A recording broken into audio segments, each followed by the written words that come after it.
एक बार की बात है। एक छोटे से गांव में रहने वाला मोहन नाम का व्यक्ति हमेशा ये सोचता था कि जीवन अभी लंबा है, समय बहुत है और अच्छे काम, पूजा पाठ, परिवार के लिए समय, सेवा, सब कुछ वो बाद में कर लेगा। अभी तो उसे पैसा कमाना है, नाम कमाना है, अपनी इच्छाएं पूरी करनी है। मोहन मेहनती था, लेकिन उसका ध्यान केवल धन और आरामदायक जीवन पर था। उसके माता पिता अक्सर कहते, बेटा थोड़ा समय भगवान के लिए भी निकालो, किसी की मदद भी कर लिया करो। जीवन केवल कमाने के लिए नहीं होता। पर मोहन हंसकर कहता, अभी समय कहाँ है? जब बूढ़ा हो जाऊंगा तब भजन कीर्तन कर लूंगा, दान पुण्य कर लूंगा। अभी तो जीवन का आनंद लेना है। समय बीतता गया। मोहन की शादी हुई, बच्चे हुए, घर बड़ा हुआ, व्यापार बढ़ा, लेकिन उसके पास कभी समय नहीं रहा। जब भी कोई जरूरतमंद उसके दरवाजे आता, वो कहता, अभी बहुत काम है, बाद में आना। उसकी पत्नी भी कई बार कहती, थोड़ा समय परिवार के साथ भी बिताइए, लेकिन मोहन का जवाब वही रहता, बस थोड़ा और कमा लूं, फिर आराम से सब करूंगा। धीरे धीरे उसके माता पिता इस दुनिया से चले गए। उस दिन भी मोहन ने बस औपचारिक दुख जताया और फिर अपने काम में लग गया। समय फिर बीता, बच्चे बड़े हुए और अपने अपने जीवन में व्यस्त हो गए।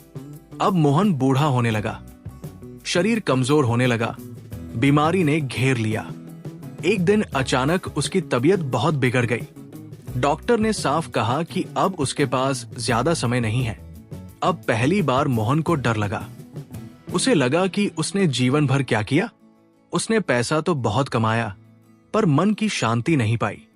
उसने कभी किसी की सच्चे मन से मदद नहीं की, परिवार को समय नहीं दिया, भगवान को याद करने का समय नहीं निकाला।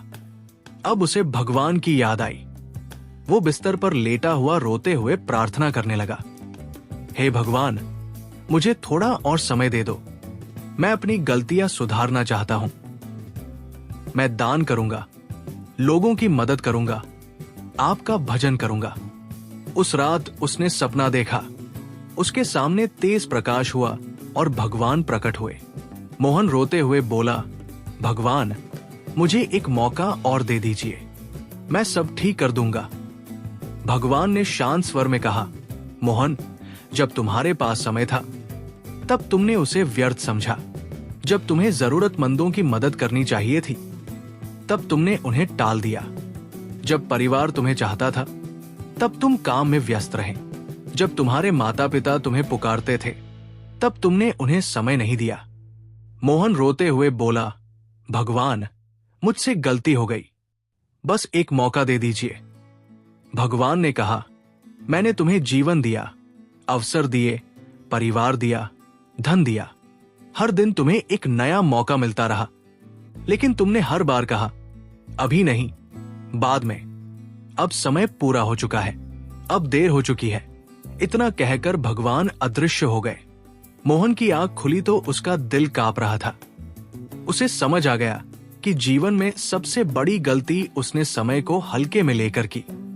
अगले दिन उसने अपने परिवार को बुलाया, बच्चों से माफी मांगी कि वो उन्हें समय नहीं दे पाया। उसने अपनी संपत्ति का कुछ हिस्सा गरीबों की मदद के लिए देने का निर्णय लिया, लेकिन शरीर अब उसका साथ नहीं दे रहा था। कुछ ही दिनों बाद वो इस दुनिया से चला गया। उसकी कहानी गांव भर में फैल गई। लोग कहने लगे, जीवन में अच्छे काम, प्रेम, सेवा, परिवार, भगवान को कभी टालना नहीं चाहिए, क्योंकि समय कभी लौटकर नहीं आता। इस कथा का संदेश यही है कि जीवन हमें हर दिन एक नया अवसर देता है। हम सोचते हैं कि अभी बहुत समय है, लेकिन किसी को नहीं पता कि उसका आखिरी दिन कब होगा। भगवान हमेशा हमें मौका देते हैं, पर जब हम बार बार उस मौके को टालते रहते हैं, तब एक दिन सच में देर हो जाती है। इसलिए आज से ही अच्छा सोचें, अच्छा करें, अपने परिवार से प्रेम करें, जरूरतमंदों की मदद करें और भगवान को याद रखें, क्योंकि जो काम आज हो सकता है उसे कल पर छोड़ना ही जीवन की सबसे बड़ी भूल है। और शायद यही कारण है कि भगवान एक दिन कहते हैं, अब देर हो चुकी है।